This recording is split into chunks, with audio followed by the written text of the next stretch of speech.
আসসালামু আলাইকুম। আজকে চলে আসলাম আমাদের চাঁপাইনবাবগঞ্জে দুইটা মডেল মসজিদ রয়েছে, সেই দুইটা সম্পর্কে একটু আপনাদেরকে জানাবো। প্রথমত চলে এসেছি জেলা পর্যায়ে, যেটা মানে দুইটা মসজিদ পাবো আমরা একটা সদর উপজেলাতে বা প্রত্যেকটা জেলাতে, একটা জেলা পর্যায়ে একটা উপজেলা পর্যায়ে। তো প্রথমত আমি জেলা প্রশাসকের কার্যালয়ের পাশে যেটা জেলা পর্যায়ের, সেটা অট্রয় মোড়ে পদ্মপুকুরের অপোজিটে। এই যে দেখছেন কত সুন্দর, এগুলার ভিতরে কি কি সুবিধা আছে সবকিছু আজকের ভিডিওর মাধ্যমে দেখাবো।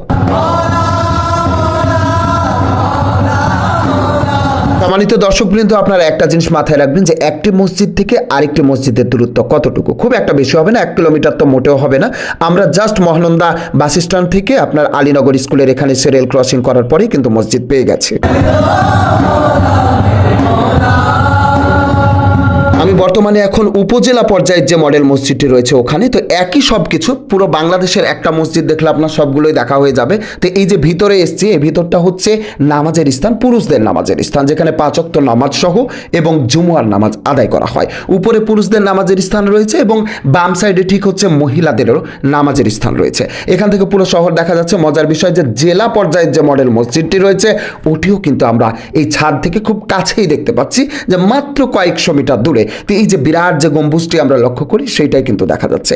আরেকটা জিনিস দেখায় যেটা হচ্ছে কনফারেন্স রুম, মানে মসজিদের কয়েকটা ক্যাটাগরি রয়েছে, গেস্ট রুম আছে, কনফারেন্স রুম আছে, এগুলো কিন্তু ভাড়া দেওয়া হয়।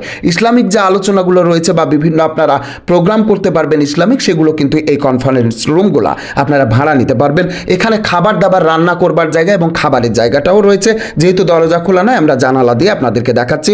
সুন্দর বসার জায়গা, চেয়ার টেবিল এবং রান্না করার জায়গাও রয়েছে, এগুলো ভাড়া দেওয়া হয়। এবং এখানে আপনারা দেখতে পাচ্ছেন যে গ্যারেজ রয়েছে, এখানে আপনারা বিভিন্ন ধরনের গাড়ি রাখতে পারেন। এখন একটু আমি উপরের দিকে যাব, যেখানে মাইক টাঙানো আছে, সেই জায়গাটা একটু দেখে আসবো। চলেন তাহলে। মোটামুটি আমি 11 তলার উপরে আছি। এখানে শুধুমাত্র মাইক টাঙানো হয়। মাইক যদি কোনো রকম নষ্ট হয়ে যাবে, একটা সৌন্দর্য বৃদ্ধির জন্যই কিন্তু এই উঁচু জায়গাটা এবং সুন্দর করে তৈরি করা হয়েছে।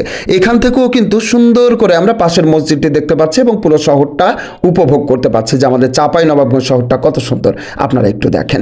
তো এই যে মসজিদটা দেখতে পাচ্ছেন একদমই কাছে, কয়েকশো মিটার দূরে, মানে এই মসজিদ থেকে ওই মসজিদের দূরত্ব খুব একটা দূরে না। তো যাই এদিক ওদিক দেখছি, আমাদের খুব ভালো লাগছে। এখন আমরা নিচের দিকে চলে যাই। সম্মানিত দর্শকবৃন্দ, আপনাদের একটা জিনিস মাথায় ঢুকেছে কিনা আমি বুঝতে পারছি না, যে আসলে একটা মসজিদ আরেকটা মসজিদের এত কাছে কেন। উপজেলা পর্যায়টা যদি বারোঘরিয়াতে তৈরি করা হতো, তাহলে যে কনফারেন্স রুম থেকে শুরু করে মসজিদটা প্রপার ব্যবহার হতো।